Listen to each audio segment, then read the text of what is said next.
Hello friends, कैसे हैं आप। तो आज हम बात करते हैं लॉ ऑफ अजम्पशन की।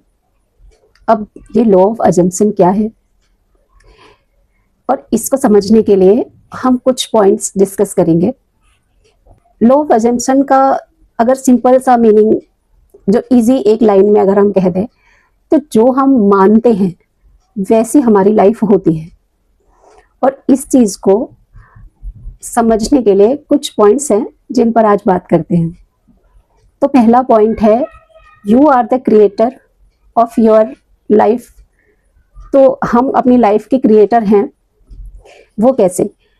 देखिए, हमारी लाइफ में जो भी हो रहा है, सुख है, दुख है, जो भी लोग हैं, जो भी हमारी फीलिंग्स हैं, जैसा भी हम सोच रहे हैं, जो भी सिचुएशंस आई हैं, जो भी सर्कमस्टेंसेस हैं, वो सब हमारा ही क्रिएशन है। हमारे ही इनर वर्ल्ड से ये सब जो 3D वर्ल्ड में प्रोजेक्शन है, इनर वर्ल्ड से एक प्रोजेक्टर पर 3D में दिख रहा है। ये जो चीज़ भी हम अपने लाइफ में 3D में देख रहे हैं, महसूस कर रहे हैं, हम अपने आसपास जो भी देख रहे हैं, नो मैटर, ये सब हमारे इनर वर्ल्ड से हमारी लाइफ में बस एक प्रोजेक्टर की तरह दिखा रहा है। दूसरा पॉइंट है you have the power to create anything in your life. हमारी जिंदगी में जो भी हो रहा है वो सब हमारे इनर वर्ल्ड, हमारे सबकॉन्शियस से ही आ रहा है। तो हुई ना पावर हमारे ही हाथ में। तो हमारी लाइफ में जो भी दिख रहा है वो सब पहले हमारे अंदर, हमारे इनर सबकॉन्शियस में पहले वो क्रिएट हुआ है और फिर वो हमारी लाइफ की रियलिटी बना है।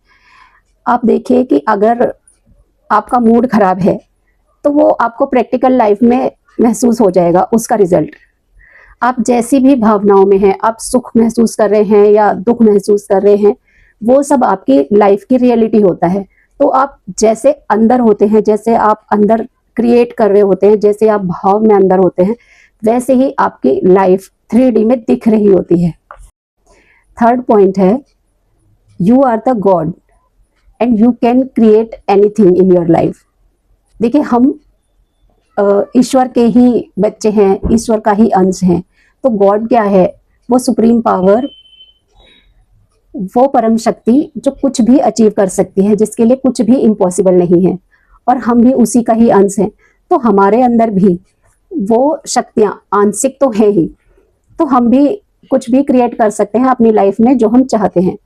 देखिए, अगर आपको लगता है कि आपकी लाइफ में कोई XYZ है और जो आपको परेशान कर रहा है, तो ये आपने ही उसे मैनिफेस्ट किया है, आपने ही उसे क्रिएट किया है, आपके ही अंदर वो पावर है। आपकी लाइफ में जो सिचुएशन है, जो सर्कमस्टेंसेस हैं, वो सब आपके ही बनाए हुए हैं। और ये सब हम क्रिएट करते हैं लॉ ऑफ अजम्पशन से। जैसे अब तक आपने जिंदगी में जो भी चीज़ें समझी, उन्हें जैसा भी माना और जैसा भी सोचा, वैसी ही आपकी लाइफ हो गई। तो अब हमने ये चीज़ें समझ ली हैं अगर हम चेंज करना चाहें तो हम अपनी लाइफ को अपने अकॉर्डिंग क्रिएट कर सकते हैं। क्योंकि पहले भी मैंने बताया ना कि जो हमारी लाइफ 3D में दिखाई दे रही है वो तो हमारे इनर वर्ल्ड से ही प्रोजेक्ट हुई है। तो जो आप सोचते हैं ना कि बॉस बहुत गुस्से वाला है, पेरेंट्स के साथ नहीं बन रही है, बच्चे तो आजकल के सुनते ही नहीं हैं, कितनी मुश्किल है जिंदगी, अरे मेरी तो कोई सुनता ही नहीं, घर में लड़ाई झगड़े हो रहे हैं, तो ये चीज़ों को थोड़ा सोच समझ कर सोचिए। क्योंकि जैसा आप अंदर सोच रहे हैं बाहर वो क्रिएट हो रहा है आपकी लाइफ में। फोर्थ पॉइंट है, अगला पॉइंट है inner world is the universe of our life and outer world, हमारा 3D is the result of inner world. देखिए, जो भी हम अपने इनर वर्ल्ड में फील कर रहे हैं, जैसा हम सोच रहे हैं, वही तो हमारी लाइफ बनती जा रही है। तो अगर हम नेगेटिव वाइब्रेशन में हैं, नेगेटिव सोच रहे हैं, मेरे साथ अच्छा नहीं होता, मेरी तो कोई सुनता नहीं, जैसा भी हम सोच रहे हैं वही हमारी लाइफ के 3D में वो प्रोजेक्ट होके आ रहा है, वही चीज़ें अंदर से बाहर क्रिएट हो रही हैं। ऐसा होता ही है ना कि जैसे ये तो हमने पहले भी सुना हुआ है कि कोई भी चीज़ अगर प्रैक्टिकली हमें दिख रही है, हमारे 3D में, हमारे आसपास हमें कोई भी प्रैक्टिकली कुछ भी दिख रहा है, वो सब पहले हमारे इनर वर्ल्ड में क्रिएट हुआ होता है, फिर वो आउटर वर्ल्ड में आता है। Next point, fifth point, we are creating 24/7। तो अनकॉन्शियसली हम जो भी अंदर सोच रहे हैं उसे हम मैनिफेस्ट कर रहे हैं।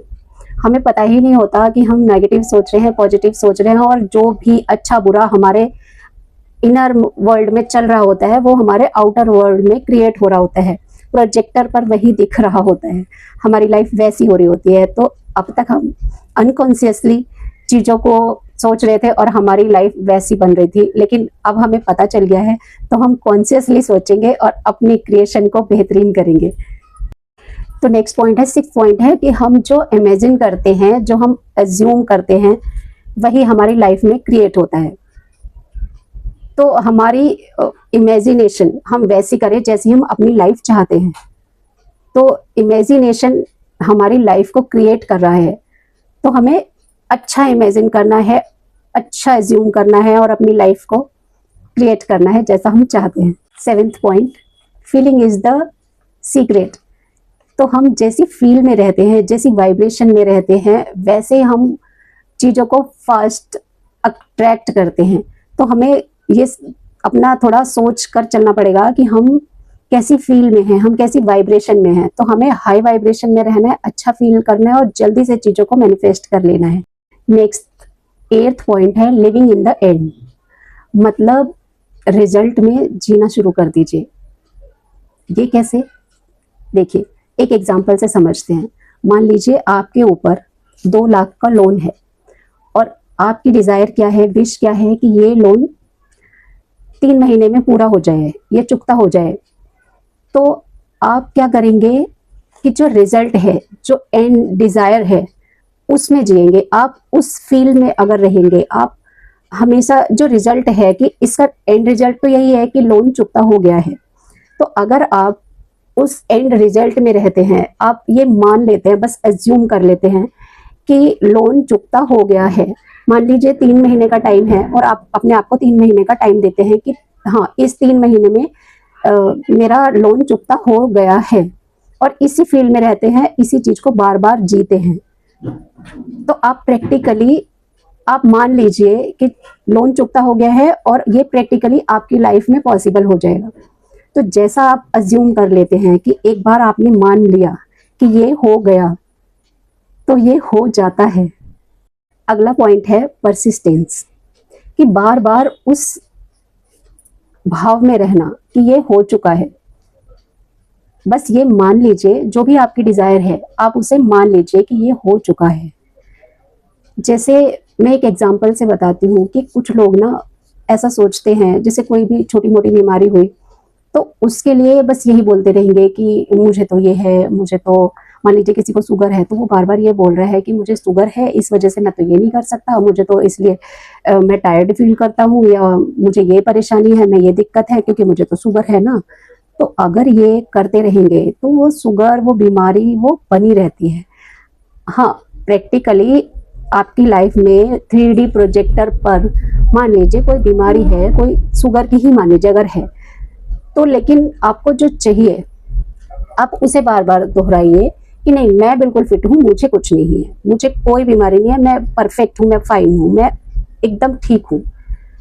तो जैसा आप मान लोगे आपकी लाइफ वैसी हो जाती है। अगर आप मान लोगे कि मैं निरोगी हूँ तो आप निरोगी हो जाओगे। और next last point, 11th point है, इग्नोर द 3D।